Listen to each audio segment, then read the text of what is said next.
Rocketry, course துரேந்தர் and இப்போ GT Naidu. சில characters பண்ணும்போது நமக்கு பயம் இருக்காது, ஏன்னா அவங்களாம் based on a true character தான் இருக்கும். ஸோ அதோட படம் ஜெயிச்சுன்னா நல்லது, ஜெயிச்சுன்னா படத்தை பற்றி தான் எல்லாரும் பேசுவாங்க. ஆனால் ராக்கெட்ரிங்கிற ஒரு படம் பண்ணும்போது ஒரு உண்மையான உயிரோடு இருக்கிற ஒரு மனுஷனோட வாழ்க்கையை பற்றி நம்ம பேசிட்டு இருக்கோம். படத்தை நம்ம சரியாக எடுக்கலன்னு வச்சுக்கலாம், ஏற்கனவே இருக்கிற பிரச்சனைக்கு அதிகமான ஒரு பிரச்சனை ஆகிறதுக்கு வாய்ப்பு இருக்கு. அதனால நான் ஏன் நன்றி சொல்ல விரும்புறேன்னா, முதல்ல GD Naidu sir, Rajkumar sir, Gopal sir, அந்த ஃபேமிலிக்கு. ஏன்னா இவங்க வந்து எங்களுக்கு வெறும் ஒரு படம் பண்றதுக்கு வாய்ப்பு கொடுக்கல, ஜிடி நாயுடுன்னு ஒரு கதாபாத்திரத்தை பத்தி உலகத்துக்கு சொல்றதுக்கு ஒரு வாய்ப்பு கொடுத்துருக்காங்க. அது நம்ம கரெக்டா பொறுப்போட எடுத்துட்டு போய் சொன்னாதான் அவரை பத்தியான நல்ல விஷயங்கள் மக்களுக்கு தெரியும். அந்த படத்தை நம்ம சொதப்பிட்டோம்னா அது வந்து பாதிக்கக்கூடிய லெவல்ல இருக்கும். அதை நான் எப்பவே சொல்லிடுறேன். அதனால அந்த பயத்தையும் அந்த மரியாதையோடையும் தான் எல்லாருமே இந்த படத்துல வேலை செஞ்சிருக்காங்க. ஏன்னா we cannot afford to be wrong or inaccurate about such an impossibly unbelievable character like G.D. Naidu. So we took that very seriously. Sir, thank you very much for trusting us with the reputation of this man. And I hope that we do justice by him.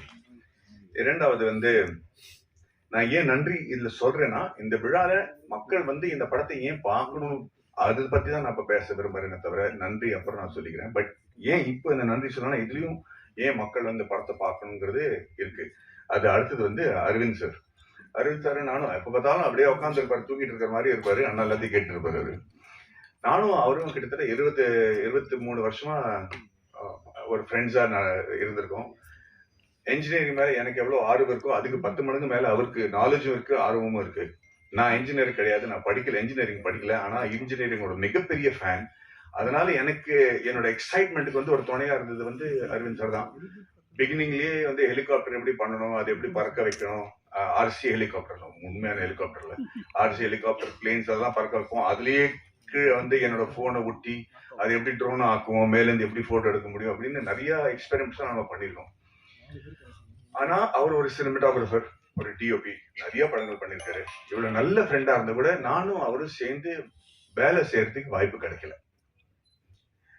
அவரு என்கிட்ட சைடா சொல்லுவாரு, நம்ம 2 பேரும் எனக்கு ஒரு படமும் கிடைக்கல உங்க கூட மேடி அப்படின்னு அவரு. எனக்கும் அது புரியல, ஏதோ ஒரு காரணத்துக்கு அது அமையாமையே இருக்கும். ராக்கெட்ரிங்கிற படத்துல கூட அப்போ அங்க நான் பாம்பே போய் செட்டில் ஆயிட்டேன். ரொம்ப நாளுக்கு அப்புறம் தான் தொடர்பே நமக்கு ஸ்டார்ட் ஆகுது. ஆனா அப்ப கூட நம்ம நடுநடுல பேசுவோம், மாத்திரம் நிறைய நாள் ஒரு கிட்டத்தட்ட 6-8 மாசமா பேசல நம்ம, ஏன்னா பிஸியா இருந்துட்டாங்க. திடீர்னு போன்